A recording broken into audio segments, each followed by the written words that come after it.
Bonjour, donc Géraldine Gué, comme il vous a dit, viticultrice. Et donc s'il fallait qu'un exemple de mon engagement et de mon entier soutien à Marie-Noël, c'est déjà je suis ici en pleine vendange, vous voyez.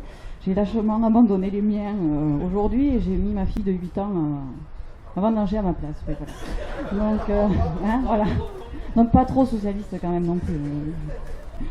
Donc si je suis ici aujourd'hui aussi, c'est pour témoigner de la difficulté aujourd'hui pour les viticulteurs et plus largement les agriculteurs d'arriver à vivre de notre production.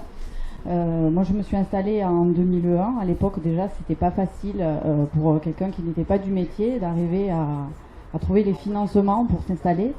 Aujourd'hui, les crises financières étant passées par là, les relations avec les banques et autres se sont d'autant plus tendues. Nous avons de plus en plus de mal à écouler nos productions.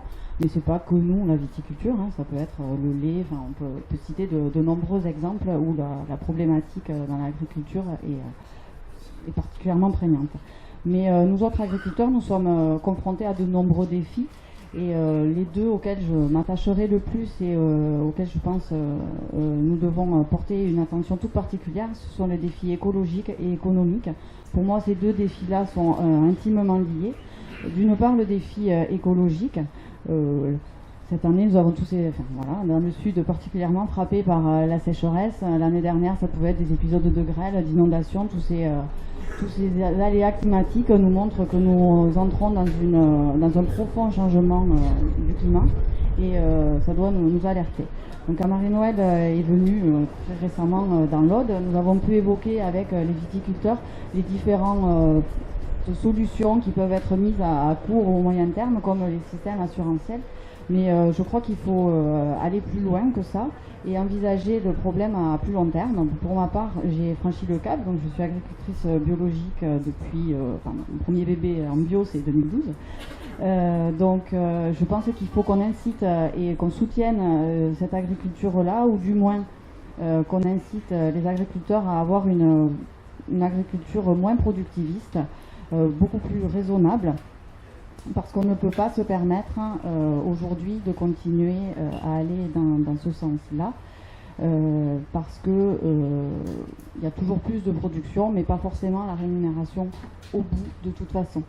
C'est pourquoi l'autre défi, le défi économique, est lié à celui-là, puisqu'aujourd'hui la question est de savoir comment vivre décemment de notre activité, comment pouvoir continuer à vivre dans notre monde et dans notre ruralité.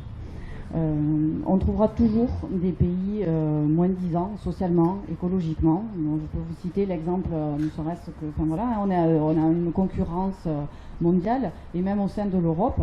Bon, moi, je suis tout proche de l'Espagne, donc les vins espagnols inondent, on va dire, le marché, mais ils n'ont pas du tout ni les mêmes règles environnementales, ni les mêmes règles sociales.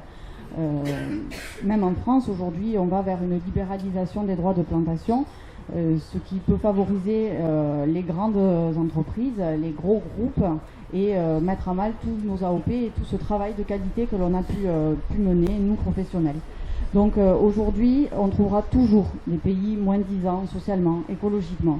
Il nous faut rompre avec ça, il nous faut revaloriser nos productions, il nous faut être volontariste là-dessus, et voir comment produire plus de qualité, mieux, et permettre de vivre décemment à nous tous agriculteurs. Et donc c'est pour tout ça, je fais confiance à Marie-Noël, puisqu'on a pu échanger souvent sur ce sujet, pour mener cette politique volontariste pour que le monde rural puisse continuer à se développer et à vivre. Merci.